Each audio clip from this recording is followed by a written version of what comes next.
Hello my dear friends, नमस्ते। Welcome to let's learn English. आज हम आपके लिए इस वीडियो में लेकर आए हैं 10 शॉर्ट इंग्लिश कॉन्वर्जेशन फ्रेजेस।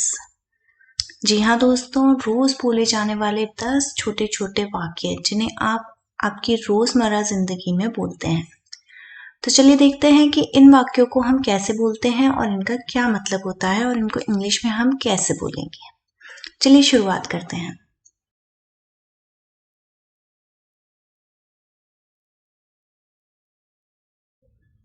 सबसे पहले हमारा फ्रेज है वो है सूनर और लेटर। इसका मतलब होता है कभी ना कभी। कभी ना कभी तो वो आएगा ही, या फिर हम ऐसे कहते हैं ना कभी तो उसको रियलाइज होगा इस चीज का। बड़े कहते हैं ना कभी तो आप समझोगे इस बात को। चलिए इसके एग्जाम्पल देते हैं आपको। Number 1, sooner or later he will surely realize my importance. कभी ना कभी उसको मेरी इम्पोर्टेंस जरूर पता चलेगी। Second example, He will come back sooner or later. वो वापस आएगा कभी ना कभी, या फिर कभी ना कभी वो वापस आएगा और आएगी। ठीक है। नेक्स्ट है, बहुत कॉमन फ्रेज है एक्सक्यूज मी। एक्सक्यूज मी, इसका क्या मतलब होता है? मतलब होता है क्षमा करें। कहते हैं ना हम एक्सक्यूज मी, अरे यार सॉरी, एक्सक्यूज मी। चलिए इसके एग्जाम्पल से इसको समझते हैं। Number 1, excuse me, may I borrow a pen please. आप प्लीज भी लगा सकते हैं इसके आगे, इससे पोलाइट लगेगा ये sentence. Excuse me, may I borrow a pen. क्या मैं आपका पेन ले सकती हूँ? ऐसे बोलते हैं ना अपन, तो उसके आगे हम लगाएंगे एक्सक्यूज मी। दूसरा example, excuse me, do you know what time it is. क्षमा करें, क्या आप मुझे टाइम बता सकते हैं please? Next, you are kidding me. बहुत ही अच्छा फ्रेज है ये, बहुत यूज कर सकते हैं आप इसको। इसका मतलब होता है क्या तुम मजाक कर रहे हो। चलिए इसको एग्जाम्पल से समझते हैं। आपने किसी को बोला कि चलो हम घूमने चलते हैं। आपने अपनी मम्मी को बोला, चलिए मम्मी को बोला चलो घूमने चलते हैं। मम्मी के पास बहुत सारा काम है, तो मम्मी कैसे बोलेगी? Are you kidding me, I have a lot of pending work. चलिए दूसरा एग्जाम्पल देखते हैं। The test is tomorrow. आपने किसी को बताया कि उस टेस्ट है कल, टेस्ट इज टुमारो। तो उसने क्या बोला? उसको वो श्योर नहीं था, उसको पता नहीं था। तो आर यू किडिंग मी, तो आपने बोला no I am serious. Next is I am sorry. Common, very common phrase, मतलब मुझे क्षमा करें। बहुत कॉमन फ्रेज है जिसको आप रोज यूज करते हैं। तो उसको आप कैसे यूज करेंगे? I am sorry for being late. मुझे माफ करिए मैं लेट आया। या फिर I am sorry for what I have done. मुझे क्षमा करें अगर मैंने कुछ गलत काम किया है तो, अगर मुझसे कोई गलती हो गई है तो। आई am sorry for what I have done. समझ में आ रहा होगा दोस्तों आपको। बहुत ही कॉमन फ्रेजेस है सारे, बहुत ही स्मार्ट फ्रेज हैं सारे। चलिए आगे देखते हैं कि अब हमारे पास कौन सा फ्रेज आने वाला है। It's never too late. अभी इतनी भी देरी नहीं हुई है। हमें बड़े हमेशा इस बात को समझाते हैं कि अभी भी देरी नहीं हुई है। हम बहुत लोग इस चीज का यूज करते हैं। किसी को गलती रियलाइज नहीं होती तो उसको हम समझाते हैं कि अरे अभी भी इतनी देरी नहीं हुई है, ये काम अभी भी कर सकता है या कर सकती है तुम। Example, you can still achieve your goals, it's never too late.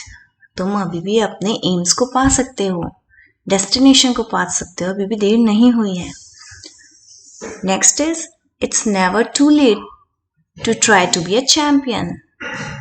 किसी भी चीज को करने के लिए अभी भी देरी नहीं हुई है, अभी भी तुम चैंपियन, अभी भी तुम विजयी हो सकते हो। Next is what do you think. What do you think मतलब तुम क्या सोचते हो या तुम्हें क्या लगता है। चलिए इसको एग्जाम्पल से समझते हैं। What do you think, what the best restaurant in town. अपन अपने दोस्त से पूछते हैं ना कई बार कि तुम्हें क्या लगता है अपने यहाँ पे सबसे अच्छा रेस्टोरेंट कौन सा होगा। या फिर second example, what do you think about your sister. तुम उसकी बहन के बारे में क्या सोचते हो। ये just a general common phrase है. What do you think? क्या सोचते हो तुम? क्या लगता है तुमको? किसी से एडवाइस लेने के लिए बहुत ही कॉमन फ्रेज है. What do you think? Next is easier said than done. आसान है कहना, करना मुश्किल. बहुत लोग हमें ज्ञान देने वाले, बहुत लोग हमें एडवाइस देने वाले मिलते हैं. जब हम फ्रस्ट्रेट होते हैं, जब हमें कोई एडवाइस करता है तो हम उनको क्या कहते हैं? कहना आसान है भाई, करना बहुत मुश्किल है. चलिए इसका एग्जाम्पल देखते हैं. Finding the perfect house was easier said than done. एक अच्छा घर ढूंढना बहुत ही मुश्किल है, कहना आसान है.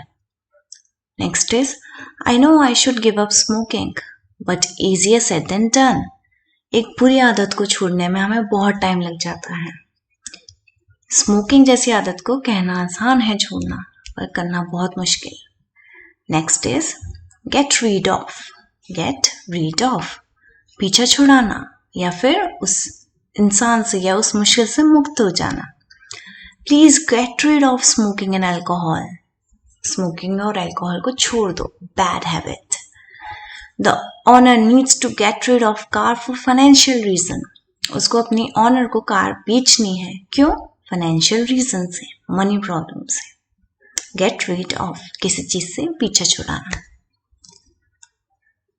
चलिए आगे देखते हैं कौन सा फ्रेज आ रहा है अब हमारे पास.